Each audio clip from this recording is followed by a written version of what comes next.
My name is Courtney D. Allard. I am the Assistant Director for Intercultural Student Engagement at the University of Albany.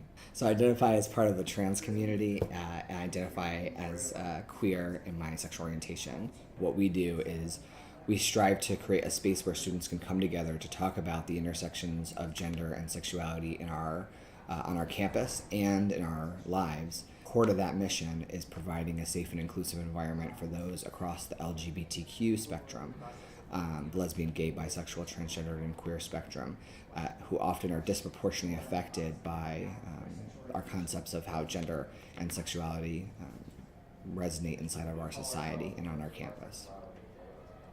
So it's important for universities in general to have a space or direct resource for LGBTQ students. What we do know is the national trends that we do see in surveys is that students who experience more bullying and harassment and throughout their high school experience have a GPA half a grade lower than the national average.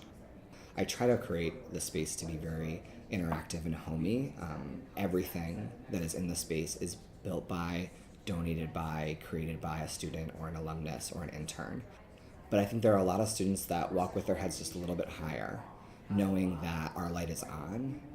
If something were to happen, they would know where to go.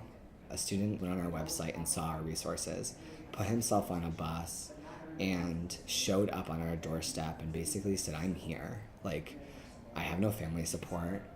I saw that you have resources. I want to go to college. I have been accepted, and I have my bags, and this is where I'm going to live, and this is it."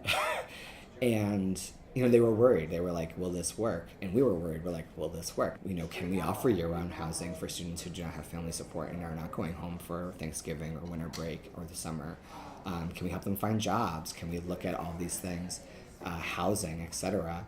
And the student happened to walk into financial aid, and they talked with the student. They said, "Absolutely, these are the resources that are available." And that person walked them up to the center where I happened to be. I sat down with that student, and they told me all the things they're worried about and that they were going to live on campus. And I shot off an email to our connection in residential life, and I said, "You're all set." And at that point, the student put their head on the desk and was like, "Thank you."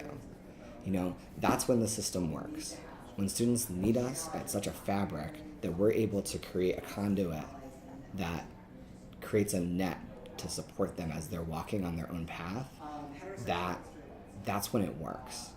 I have a big view of what the GSRC can become. In the future, I'd love to see us as a fusion of research and community engagement as a center. So supporting more students in the kind of research or education that they want to do.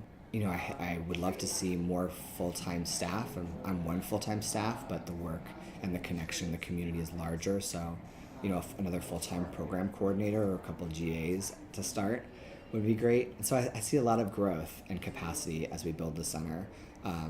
Gender and sexuality are always going to be a part of our community, and so I have a lot of job security in that, but oppression doesn't have to be.